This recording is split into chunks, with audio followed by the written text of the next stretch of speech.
On the night of August 24, 2001, Air Transat Flight 236 was en route from Toronto to Lisbon, cruising at an altitude of 39,000 feet.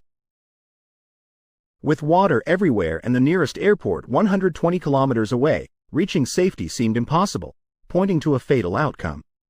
With water everywhere and the nearest airport 120 kilometers away, reaching safety seemed impossible, pointing to a fatal outcome. On the evening of August 23, 2001, Canadian airline Air Transat Flight 236 was preparing to depart from Toronto Airport for Lisbon, Portugal.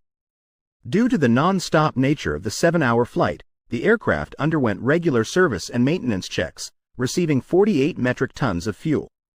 This was an Airbus A330, considered the most advanced and safest aircraft of its time.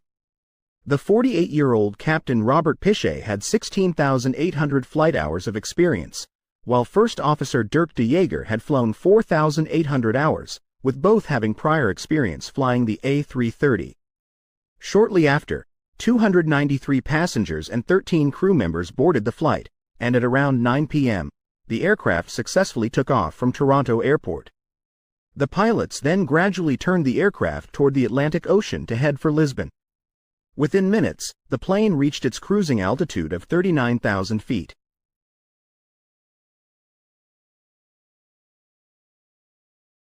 During such long flights, pilots usually have minimal tasks as the autopilot system handles most operations.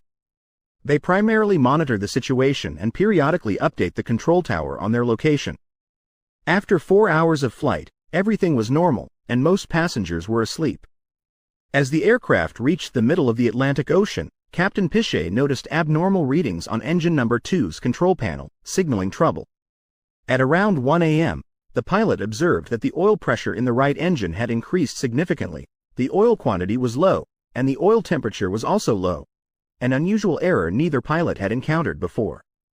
They immediately referred to the flight manual but found no relevant information.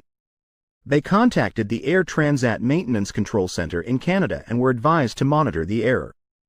Although the cockpit showed faulty readings, the flight seemed otherwise fine, leading the pilots to suspect a faulty sensor. However, a significant incident awaited them, marking this event as a dark chapter in aviation history. About half an hour later, another advisory message appeared on the cockpit screen, this time related to fuel.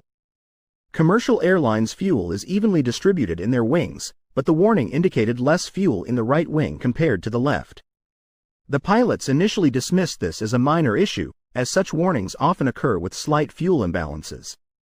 They opened the cross-feed valve to distribute the fuel evenly between both wings. However, 10 minutes later, the captain saw a low fuel warning again, with the right wing showing less fuel. Even combining the fuel from both wings wouldn't be enough to reach Lisbon. At this point, only 7 tons of fuel remained, just 6% of the aircraft's total capacity, and it was depleting rapidly.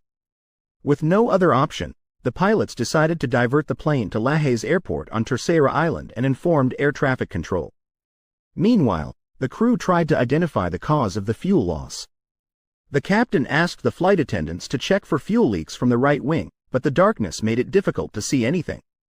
The situation worsened as fuel was depleting at a rate of 1 ton every 5 minutes, leaving only 25 minutes of fuel to cover the remaining distance to Terceira Island.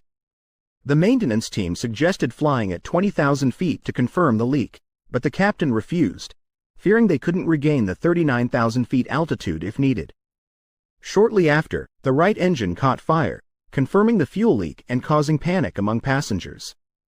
The plane, with 45 tons of fuel and only 1 engine left, began losing altitude. With only 600 kilograms of fuel remaining and 240 kilometers to the destination, the left engine also failed, forcing the plane to glide over the Atlantic Ocean. The aircraft's power system failed, plunging the cabin into darkness, though essential cockpit equipment ran on emergency support. Lajes Airport was now 120 kilometers away, and the plane had descended to 30,000 feet. The crew prepared passengers for a potential water landing, which posed significant risks due to the impact and potential drowning.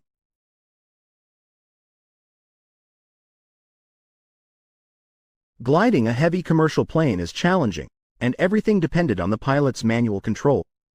The plane descended at 200 feet per minute, making the next 15 minutes crucial for the 306 people on board. As the distance to the airport reduced to 15 kilometers, the recommended altitude was 3,000 feet, but the plane was at 13,000 feet. The captain performed a 360 degrees turn to decrease altitude to 5,000 feet, still 2,000 feet above the recommended level. With no option for another 360 degrees turn, the pilots executed S-turns to reduce altitude further. Typically, during landing, pilots use flaps and engine thrust to keep the plane's nose up. Without engine thrust, deploying flaps would increase drag and risk crash landing. Therefore, the pilots decided to land without flaps, leading to a hard landing that burst 8 tires in 12 minutes, causing the plane to skid. The captain gradually applied brakes, and the plane eventually stopped. However, a fire broke out in the landing gear, which the emergency crew quickly extinguished.